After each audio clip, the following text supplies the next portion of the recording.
नमस्कार, मैं मनमोहन मिश्र। दोस्तों, एक बार फिर आप लोगों के बीच कुछ खास मुद्दों को लेकर के हाजिर हूं और वो मुद्दा आपके सामने दिख रहा है मेरे स्क्रीन पे। ईवीएम खत्म। 2024 का चुनाव बैलेट पेपर से ही होगा, लेकिन इसके लिए आम आदमी को, देश के 140 करोड़ जनमानस को प्रयास करना पड़ेगा। सबसे पहले यह समझना होगा कि ईवीएम के चुनाव से, ईवीएम से जो चुनाव हो रहा है वो निष्पक्ष चुनाव नहीं है, वो चुनाव ही नहीं है। वो तो एक सिलेक्शन है, एक निर्देशित सिलेक्शन की। मैंने पहले भी बता चुका हूं कि दुनिया के कुछ पूंजीपति, गिने चुने, पूरे वर्ल्ड की बात कर रहा हूं, दुनिया के कुछ पूंजीपति और कुछ पूंजीवादी देश जो साम्राज्यवादी सोच रखते हैं, विस्तारवादी सोच रखते हैं, जो देशों पर कब्जा करने की सोच रखते हैं, ऐसे कुछ देश और कुछ पूंजीपति जो पूरी दुनिया को अपनी मुट्ठी में कैद करके रखा है अपने पैसे के बल पे, और कुछ आपके यहाँ के पूंजीवादी माफिया जो कि ज़्यादातर नरेंद्र मोदी के आसपास के लोग, यानी गुजराती चोर, गुजराती माफिया। सभी नहीं, सभी गुजराती के बारे में मैं बात नहीं कर रहा हूँ, सिर्फ उन माफियाओं के बारे में जो देश में हैं और देश से लूटकर भागे हैं, उन माफियाओं के बारे में बोल रहा हूं। वो यानी पूंजीवाद, यानी पूंजीपति, यानी पूंजी जो अपने देश सहित दूसरे देशों को भी कंट्रोल में रखना चाहते हैं, कंट्रोल करते हैं। और कुछ देश, कुछ खतरनाक जो अब धीरे धीरे सामने भी आ रहे हैं, खास करके नाटो के देश जो हथियारों का व्यापार करते हैं, खास करके उत्पादन के क्षेत्र में काफ़ी पकड़ रखने वाले देश जो अपने सामानों को बेचना चाहते हैं, खास करके वो जो हथियार बनाते हैं और जिनकी रोजी रोटी सिर्फ हथियारों से चलती है, हथियार बेचकर ही वो अपना घर चलाते हैं, अपना देश चलाते हैं। ऐसे देश, ऐसे लोग, ऐसे पूंजीपति, ऐसे कल कारखाने वाले, आप जानते हैं दुनिया में बहुत से देश ऐसे हैं, खास करके अमेरिका वगैरह को ले लीजिए, तो हथियारों को बनाने का कारोबार भी वही प्राइवेट लोग ही करते हैं। तो दोस्तों, ऐसे लोग हर देशों की राजनीति और हर देशों की सरकारों में दखल रखना चाहते हैं, और उसके लिए वो क्या करते हैं और ऐसा क्यों करते हैं और क्यों रखना चाहते हैं। एक उदाहरण के लिए मैं बोलूं, इजराइल जो अपने आप को दुनिया का राजा समझता है, दुनिया जीतने निकला है, दुनिया को अपनी मुट्ठी में कर लेना चाहता है और वो दुनिया का बादशाह बनना चाहता है। वो अमेरिका और चीन को भी पीछे छोड़ना चाहता है, हालांकि वो अमेरिका का ही दत्तक है, लेकिन उसकी मंशा इस तरह से है। नरेंद्र मोदी उससे पेगासस खरीदे और उस पेगासस का इस्तेमाल भारतीय राजनेताओं, पत्रकारों, बुद्धिजीवियों पर कर रहे हैं, और बाकी जहां कर रहे हैं, जहां उनको सुविधा होगी, जो देखना चाहते होंगे, जिनके बाथरूम में घुसना चाहते होंगे, ऐसे लोगों पर तो उन्होंने पेगासस का प्रयोग किया और कर रहे हैं। लेकिन जो डेटा कलेक्ट हो रहा है उस स्पाईवेयर से, वो डेटा क्या नरेंद्र मोदी तक सीमित है, या नरेंद्र मोदी के कुछ लोग जो इस साजिश में शामिल हैं, पेगासस के साजिश में शामिल हैं, उन लोगों तक ये पहुंच रहा है? नहीं। इजराइल खुद उस डेटा को कलेक्ट कर रहा है, और इजराइल उन देशों के साथ, नाटो के देशों के साथ, खास करके अमेरिकी देशों के साथ, यूरोपीय देशों के साथ, जो पूरे देश, मैंने अभी बताया कि जो हथियारों का व्यापार करते हैं, जो अस्थिरता चाहते हैं कि पूरी दुनिया में बना रहे, ऐसे देशों के साथ साझा कर रहा है। इस बात को समझने के लिए आपको इस वीडियो को पूरा देखना होगा, और इसके साथ साथ आपको खुद सर्च करके सोचना होगा, देखना होगा, गूगल करके देखना होगा कि जो मैं कह रहा हूं वो सही है या गलत। फिलहाल तो उस मुद्दे पर वो लोग दुनिया के किसी भी देश में अपना वर्चस्व कायम करने के लिए, और खास करके जो एफएमसीजी के उत्पादक हैं वो अपने सामान बेचने के लिए, जैसे चीन वगैरह हुआ, जैसे भारत आज चीन के सामानों से भरा पड़ा है, जैसे अमेरिका, रशिया या दूसरे जर्मन, फ्रांस, ऐसे देश जो हथियार बनाते हैं और बेचना चाहते हैं और वो उसका व्यापार करना चाहते हैं, उससे उनकी रोजी रोटी चलती है। उसके लिए वो हर देशों में अपना दखल चाहते हैं, अपने मन की सरकार चाहते हैं, और इसके लिए वो अनेकों तरीके से आपके देश की देशी राजनीति में, आपकी राजनीति में, आपके देश में वो दखल देते हैं। अब यहां तक बात क्लियर हो गई कि ईवीएम का कंट्रोल नरेंद्र मोदी तक नहीं है, और ईवीएम के जरिए जो सरकार बनाई जा रही है भारत में, वो सिर्फ सीमा नरेंद्र मोदी तक जाकर खत्म नहीं होती है। मैंने कहा वही देश जो दूसरे देशों की राजनीति में भी दखल देना चाहते हैं, कब्जा रखना चाहते हैं, तोड़फोड़ करना चाहते हैं, ऐसे देश उनका दखल है। ठीक है, तो यह बात पहले साफ है कि ईवीएम की हैकिंग और वो बहुत तरीके से दूसरे देशों की राजनीति में दखल देते हैं, जैसे पैसे के इन्फ्लुएंस से, प्रचार प्रसार से, और खास करके पैसे के इन्फ्लुएंस से, धन दे करके, पैसा दे करके, वहाँ की राजनीति में उथल पुथल मचा करके, वहाँ के लोगों को उकसा कर, पैसे के बल पे, जो भी हो। शुरू में नरेंद्र मोदी जब लॉन्च किए गए तो उनके पास अपना बहुत काला धन गुजरात को बेचकर जो हासिल किया था, जो दलालों के पास रखा था, रामदेव जैसे, रविशंकर जैसे और बहुत से, राम रहीम जैसे या आरएसएस जैसे दलालों के पास जो रखा था, उसका उपयोग करके जब नरेंद्र मोदी लॉन्च किए गए 2014 में एज ए प्रधानमंत्री कैंडिडेट, आपने देखा कि 100 200 500 हजार करोड़ की रुपए लगा करके रैलियां की जा रही थी। वो पैसे कहां से आ रहे थे? आप बहुत साधारण से सोचेंगे तो भी आपको समझ में आ जाएगा। वो पैसे हम और आप तो नहीं दे रहे थे, वो पैसे कौन दे रहा था?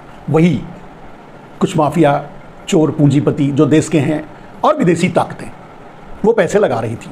क्यों लगा रही थी? मैंने कहा कि इन्फ्लुएंस कैसे करती है, क्यों लगा रही थी? पैसे से इन्फ्लुएंस करती हैं, और जो तरीका हो सकता है उससे। इसलिए लगा रही थी कि जब नरेंद्र मोदी चुनाव जीतकर प्रधानमंत्री बन जाएंगे तो उनसे वो काम करवाएंगे जो अब तक वो पिछली सरकारों से नहीं करवा सके थे। ठीक है, बात यहां तक क्लियर है।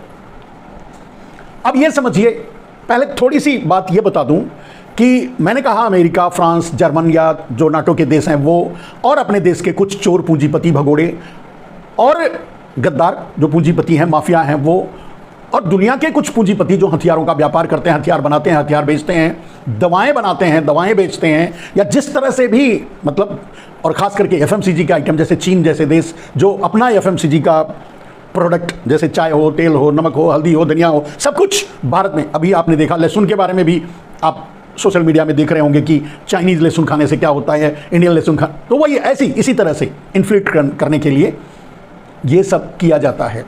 यहाँ क्लियर हो गया कि दूसरे देशों की राजनीति में दखल देकर के उन्हें अस्थिर करना, अपने हथियार बेचना और अपने प्रोडक्ट बेचना, भारत के इतने बड़े बाजार, सबसे बड़े बाजार, दुनिया का सबसे बड़ा बाजार है, इस बाजार को कैप्चर करना, ये उन लोगों का मकसद है और था। अब एक और 2 मिनट में आपको यह समझा दूंगा कि यह कैसे किया जा रहा है और क्यों किया जा रहा है। मेरे दोस्त, भारत जब आजाद हुआ तब से लेकर के भारत अपना पारंपरिक दोस्त रूस को मानता था, और समय समय पर रूस ने भारत का साथ भी दिया था। आपको पता होगा कि पाकिस्तान और भारत से जब लड़ाई हो रही थी 1971 में, तब अमेरिका पाकिस्तान की तरफ से लड़ने के लिए भी आ रहा था। अगर रूस दखल नहीं देता तो अमेरिका पीछे नहीं हटता। युद्ध का परिणाम क्या होता आप खुद ही अंदाजा लगा लीजिए। जो परिणाम हुआ, यहाँ तक कि पाकिस्तान टूट करके बांग्लादेश बना, पाकिस्तान के 2 टुकड़े हुए और हमारी विजय हुई, ये सब कुछ, लेकिन ये सब कुछ बदल सकता था अगर रशिया उस समय आपका साथ नहीं देता। इसीलिए हम कह रहे हैं कि पारंपरिक दोस्त भारत का रशिया रहा है।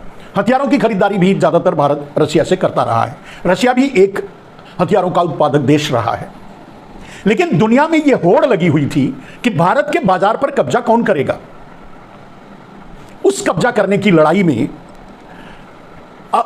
भारत के बहुत से नेता मार दिए गए, CIA के जरिए, अमेरिकन इंटेलिजेंस एजेंसी के जरिए बहुत से नेता, कांग्रेस के ही, जैसे माधवराव सिंधिया या ऐसे बहुत से हैं, अभी उन पर जाएंगे तो लंबा हो जाएगा वीडियो। मकसद क्या था? अमेरिका चाहता था कि भारत अमेरिका परस्त बने, अमेरिका के कहने पर निर्णय ले, अमेरिका की मदद ले, अमेरिका का दोस्त बन के रहे और रसिया से दूरी बनाए।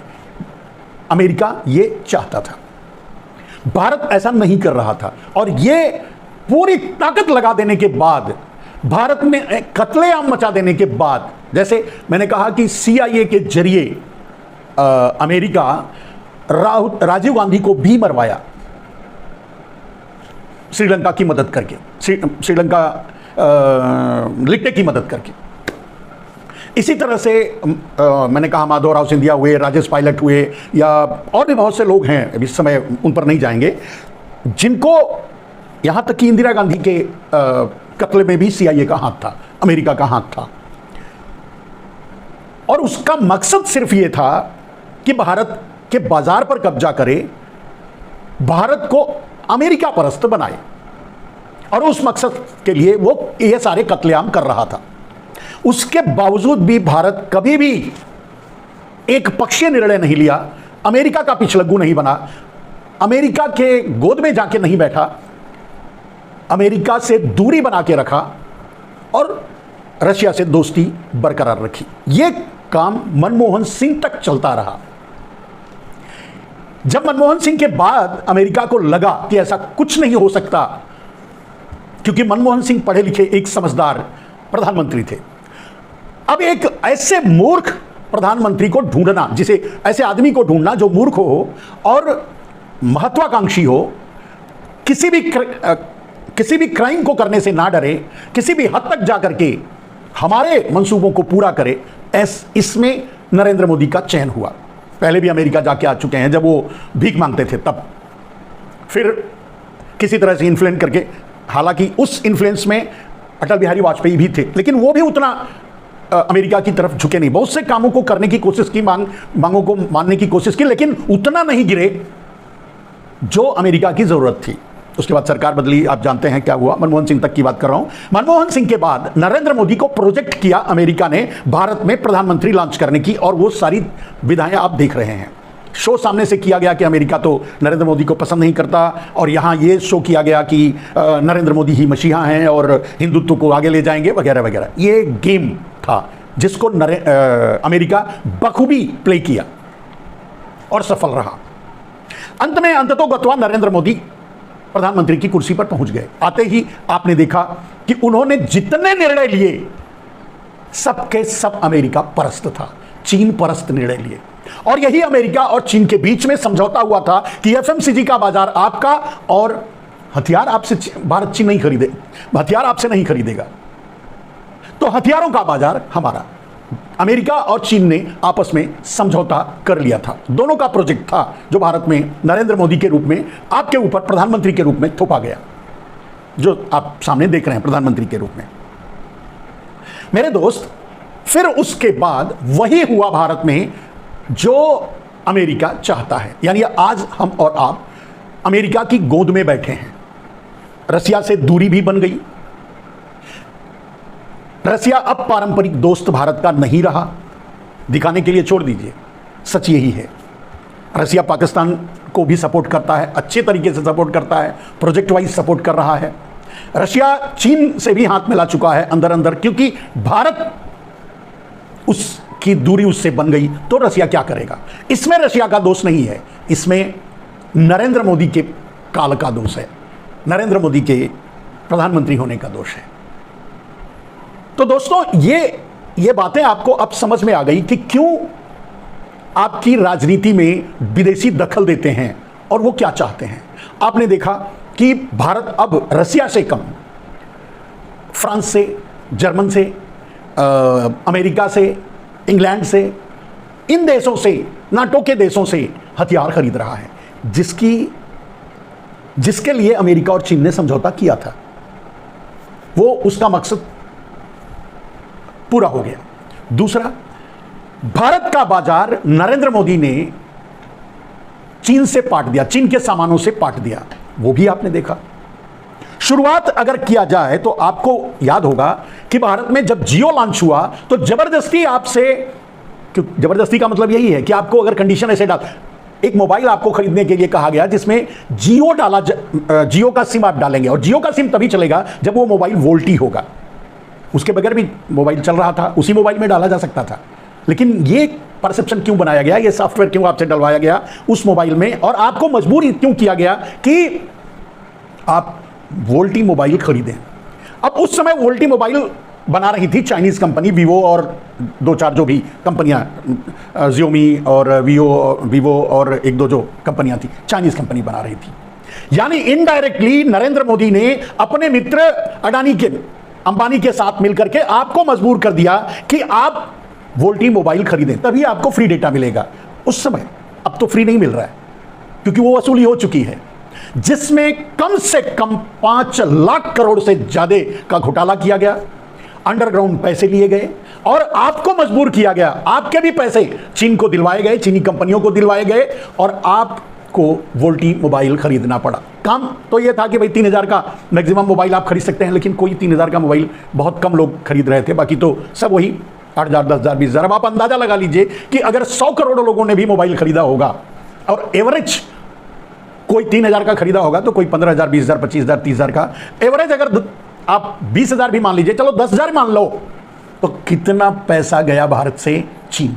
और ये प्रोजेक्ट नरेंद्र मोदी का था। आपने देखा कि पहले पेटीएम का भी प्रचार किया उन्होंने, मतलब चाइना के ब्रांड एम्बेसडर की तरह नजर आ रहे थे शुरू में जब प्रधानमंत्री बनके नरेंद्र मोदी आए। और आज भी भारत के छोटे उद्योगों को लगभग खत्म हो चुका है। भारत में सब कुछ चीन से आ रहा है, यहां तक कि गाहे बगाहे आपको स्वदेशी के नाम पे जो कहा जाता है, अभी कोरोना के पीरियड में भी सब कुछ चीन से ही आया। सारे टेस्टिंग और मास्क टेस्ट के इंस्ट्रूमेंट्स, सब कुछ, स्वास्थ्य से लेकर आपके घरेलू उपयोग से लेकर सब कुछ चीन से भारत में आ रहा है।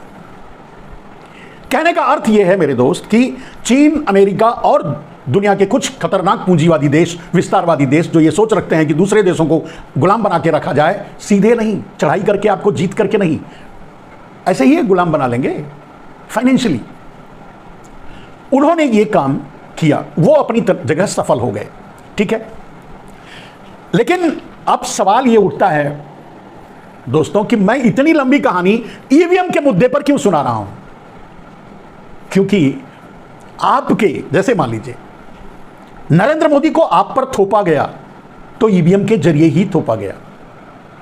नरेंद्र मोदी 2014 में तो बहुत बड़े जुमले, झूठ, मक्कारियां आप लोगों से बोल करके जीत गए, उसमें भी ईवीएम का हाथ था। लेकिन उसके बाद 2019 में तो सिर्फ माहौल बना, अपने ही देश के 40-44 सैनिकों को पुलवामा में मरवा करके नरेंद्र मोदी एक माहौल तैयार किया और उसके जरिए, उसके नाम पे, उन सैनिकों के नाम पे वोट मांगा। वो तो अब बात सामने भी आ रही है, मेरे कहने की नहीं, मैं तो उस समय से कह रहा हूं 10 साल से, लेकिन जब ये घटना घटी थी तब से। लेकिन अब तो उनके ही अपनों ने कहना शुरू कर दिया, बताना शुरू कर दिया कि पुलवामा नरेंद्र मोदी की साजिश थी चुनाव जीतने के लिए, ठीक है। तो वो चुनाव माहौल बनाने के लिए था, जीतने के लिए ईवीएम था। ईवीएम से चुनाव नरेंद्र मोदी 2019 में जीते। मेरे दोस्त, उसके बाद नरेंद्र मोदी जो भी उनको लगा कि ये चुनाव उनको जीतना जरूरी है, वो जीते। जो नहीं लगा कि नहीं जीतना है, जैसे कर्नाटका में चुपचाप उन्होंने जो निर्णय था वो आने दिया, कोई बात नहीं, जो निर्णय आया आया। दक्षिण भारत में वो हैकिंग का काम नहीं करवा पाते, तो वो नहीं कर सकते और नहीं करते। माहौल भी नहीं है कि अगर हैकिंग करवाएं तो माहौल उससे ढका जा सके। ऐसा नरेंद्र मोदी करते रहे और ईवीएम के जरिए विदेशी ताकतें, मैंने कहा अमेरिका, चीन जो अपना स्वार्थ साधी, वो ताकतें नरेंद्र मोदी की मदद करती हैं ईवीएम को हैक करवा करके, ईवीएम के जरिए निर्णय दिलवा करके, चुनाव जितवा करके नरेंद्र मोदी को बनाए रखने के लिए। क्योंकि नरेंद्र मोदी, आपको पता है कि नरेंद्र मोदी प्रधानमंत्री बने, चाइना को लाल आंखें दिखा रहे थे, अमेरिका से को मुट्ठी दिखा रहे थे, दोनों जगह जाकर साष्टांग दंडवत किए, और एक बार नहीं 20 बार रिकॉर्ड तोड़ दिया। सारे अब तक के प्रधानमंत्री जो गए होंगे जितनी बार, वो कैलकुलेट करके उससे 10 टाइम्स मोर नरेंद्र मोदी जाके आ गए चीन और अमेरिका में, बिछ गए। उनकी साजिशें कामयाब हो गई। अब आपको समझने की जरूरत है। अब कंक्लूजन पर आते हैं मेरे दोस्त, वीडियो लंबा नहीं करते, इस वीडियो को जरूर पूरा देखिए आप और समझिए।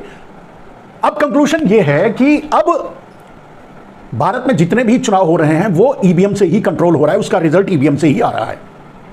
उसमें नरेंद्र मोदी शामिल होते हैं और विदेशी कंपनियां उसको उस पर वर्क करती हैं। अब आप कहेंगे मैं ये लोग आरएसएस, बीजेपी और ये चड्ढी वगैरह सब लोगों ने यही कहा था ऐसा होता है, ऐसा मतलब ईवीएम हैक होता है, ईवीएम के जरिए रिजल्ट आ रहे हैं, ईवीएम न्याय नहीं दे रहा है, ये बातें, और ये सच है। अब थोड़ा आगे इसको बढ़ाने की कोशिश कीजिए मेरे दोस्तों। अब मैंने कहा था पहले कि इन 5 राज्यों में तेलंगाना और राजस्थान, छत्तीसगढ़, मध्य प्रदेश, मिजोरम, इन जो 5 राज्य के चुनाव हो रहे हैं इसमें नरेंद्र मोदी हैकिंग नहीं करवाएंगे। उनके पास 2 रास्ते हैं, हैकिंग नहीं करवा करके जो ओरिजिनल रिजल्ट है यानी कांग्रेस की सरकार बनने देंगे और बाद में ईवीएम के जरिए प्रधानमंत्री बनकर सारी सरकारों को खत्म कर देंगे। प्लान बी उनका क्या था कि अगर भारतीय जनता पार्टी में ही उनके खिलाफ जो उठ रहा था बवाल, आरएसएस उनके खिलाफ हो रहा था और हो चुका है, यहां तक कि आरएसएस के कैडर ने भी इन तीनों राज्यों में, खास करके मध्य प्रदेश, राजस्थान और छत्तीसगढ़ में आरएसएस भी विरोध किया है नरेंद्र मोदी का, मत दो उन्हें वोट, ऐसा उसके बाद भी नरेंद्र मोदी जीते। इसका मतलब सीधा साफ है, उनकी गोदी मीडिया, उनके डाबर मीडिया ने भी यह मान लिया कि नरेंद्र मोदी हार रहे हैं तीनों राज्यों में, लेकिन मोदी जीत गए। तो कैसे? ईवीएम से। क्यों जीते? क्योंकि नरेंद्र मोदी को लगने लगा कि अगर कहीं मैं ये तीनों राज्य हार गया, मैंने बताया प्लान बी, ये प्लान बी था उनका, अगर मैं हार गया, अगर इन तीनों राज्यों को हारा तो बीजेपी मुझे उठा के फेंक देगी या कम से कम बगावत तो हो जाएगी, लोग खड़े हो जाएंगे, आरएसएस भी साथ नहीं देगी। ये सब कुछ होने पर अगर मैं प्रधानमंत्री का कैंडिडेट ही नहीं रहा, अगर मैं पार्टी पर मेरी कमान ही नहीं रही, तो फिर 2024 का चुनाव कैसे लड़ेंगे? तो ईवीएम से जबरदस्ती 2024 का चुनाव लड़ना नरेंद्र मोदी ने पार्ट 2 में डाल दिया, मतलब प्लान 3 में, प्लान सी में, और प्लान बी उन्होंने इंप्लीमेंट किया कि इन राज्यों का चुनाव ईवीएम के जरिए रिजल्ट ले लिया जाए, और वही हुआ। इन तीनों राज्यों में कांग्रेस जीत रही थी, जीत चुकी थी। जो रिजल्ट आया है वो ईवीएम का है। ऐसा नरेंद्र मोदी अपने आप को बचाने के लिए ईवीएम के जरिए इस चुनाव को इन्फ्लुएंट किया, जीता, जितवाया और वहां सरकार बनवा दी। अपने उनके खिलाफ उठ रही जो आवाजें थी वो उन्होंने बंद करवा दी। ठीक है, यहां तक तो बात सही है, हो गया। अब आगे क्या? मेरे दोस्त, आप जिसको वोट दे रहे हैं, आप जिसको चुनना चाहते हैं, अगर उसे वो नहीं जीत रहा है, उसे चुन नहीं पा रहे हैं, तो ये आपके हक को खत्म करने, मारने की क्रिया है। इसीलिए मैंने कहा कि यह लड़ाई आपकी है। ईवीएम खत्म होकर ही रहेगा, लड़ना आपको पड़ेगा। 2024 का चुनाव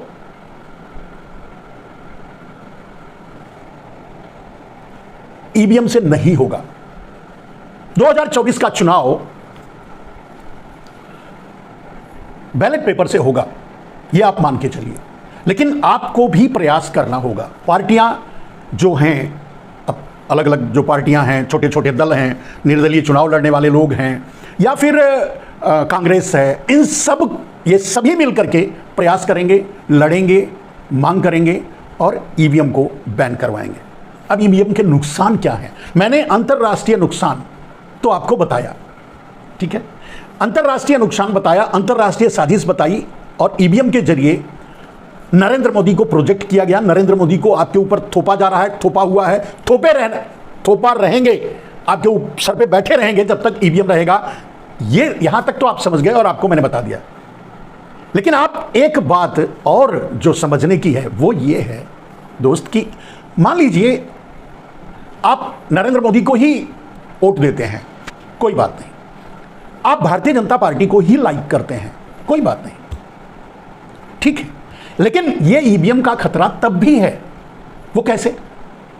चलिए, आप भारतीय जनता पार्टी अच्छी पार्टी है, आपके लिए अच्छा काम कर रही है, देश के लिए, जो भी आप मानकर चलिए, आप भक्त हैं, आप जो भी हैं, आपकी जो भी सोच है, मैं उस पर सवाल नहीं उठाता आपके, लेकिन यह सच है कि जिसको भी आप वोट दे रहे हैं, अगर आप भारतीय जनता पार्टी वाले हैं, भारतीय जनता पार्टी की सोच रखते हैं, आप भारतीय जनता पार्टी को वोट दे रहे हैं, जा रहा है, ठीक है, लेकिन अगर आप किसी और को वोट दे रहे हैं तो किसी को नहीं जा रहा है, भारतीय जनता पार्टी को जा रहा है। और इसलिए नहीं जा रहा है कि भारतीय जनता पार्टी उसको कंट्रोल करिए, इसलिए नहीं जा रहा है कि आप भारतीय जनता पार्टी को वोट देना चाहते हैं, आप तो किसी और को वोट दे रहे हैं, फिर भी भारतीय जनता पार्टी को जा रहा है। इसलिए जा रहा है कि नरेंद्र मोदी में उनको अपना दलाल नजर आ रहा है और उनकी जरूरतें पूरी हो रही हैं। दुनिया के पूंजीपतियों की जरूरतें पूरी हो रही हैं, दुनिया के लोगों की, दुनिया के माफियाओं की जरूरतें पूरी हो रही हैं नरेंद्र मोदी के जरिए, और वो कंट्रोल कर रहे हैं।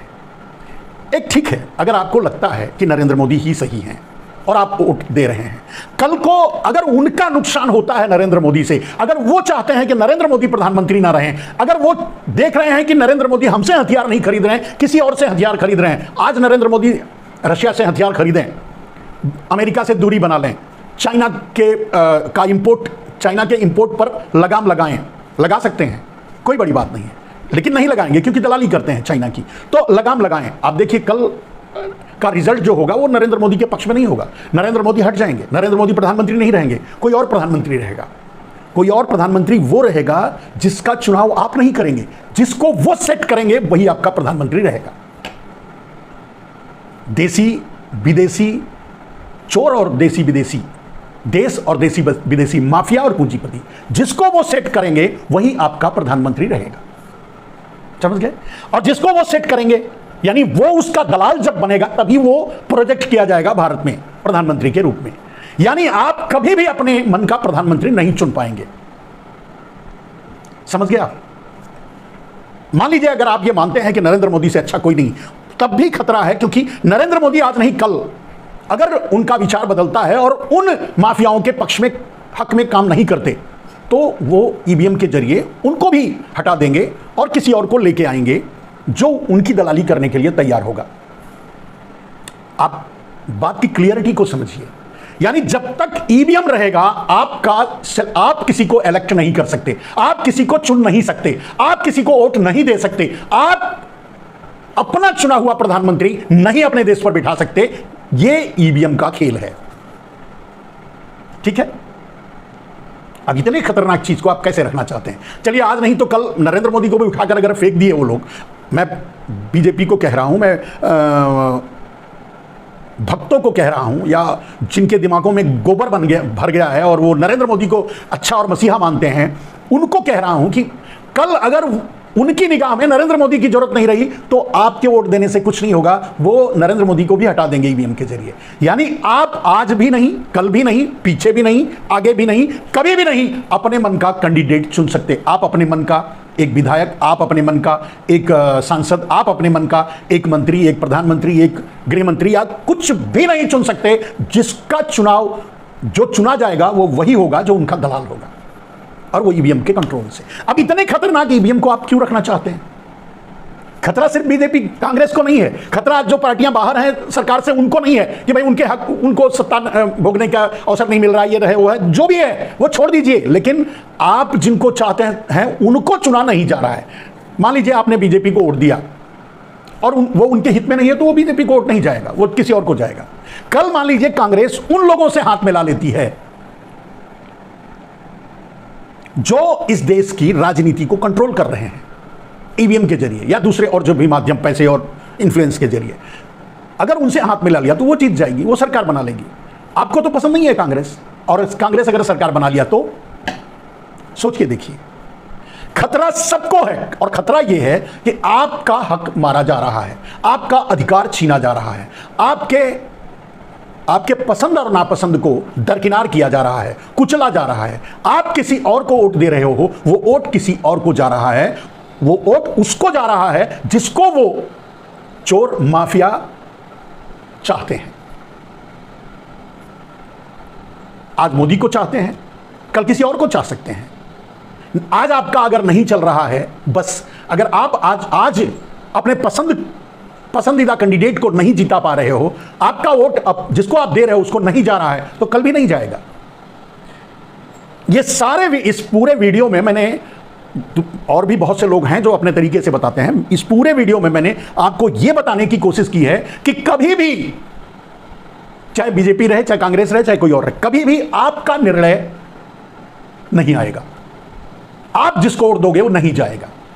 आपकी पसंद कभी चुनकर नहीं आएगा। यानी आपके पसंद की सरकार, आपकी जरूरत की सरकार, आपके हित की सरकार कभी नहीं बन पाएगी, चाहे कोई भी पार्टी। क्योंकि जब ईवीएम वो कंट्रोल कर रहे हैं और वो चुनाव का निर्णय ले रहे हैं, तो वो जिनको निर्णय लेंगे वो चाहेगा। आज बीजेपी उनसे हाथ मिला के रखा है, कल कांग्रेस भी हाथ मिला सकती है और मिला लिया तो जीत जाएगी। सोच के देखिए। लेकिन अगर उनसे हाथ मिलाएगी तो समझौता करेगी, उनकी सारी शर्तें मानेगी। जिस तरह नरेंद्र मोदी ने समझौता किया, देश बेचा है, सारी शर्तें मानी है, वो सब कुछ करवा रहे हैं जो वो चाहते थे। आजादी के बाद से लेकर जो अमेरिका चाहता था, चीन चाहता था भारत में, वो आज हो रहा है नरेंद्र मोदी के टाइम पे। क्यों? क्योंकि अब वो कंट्रोल कर रहे हैं, वो कल किसी और को भी सेट कर सकते हैं। यानी आपकी पसंद आज मायने रखती है, न कल मायने रखेगी, न कभी मायने रखेगी, जब तक ईवीएम रहेगा। सोचिए, मैंने जो तर्क दिया है, इस तर्क के बाद शायद कोई शब्द, कोई बात कहने के लिए नहीं रह जाता। आप जिसको भी चुन रहे हो, चलो अच्छे को चुन रहे हो, बुरे को चुन रहे हो, गुंडे को चुन रहे हो, बदमाश को चुन, जिसको भी चुन रहे हो, उसको वोट नहीं जा रहा है। यह आपका हक मारा जा रहा है। 140 करोड़ भारतीयों के सोच, विचार, सिद्धांत, उनके हक को मारा जा रहा है, कुचला जा रहा है।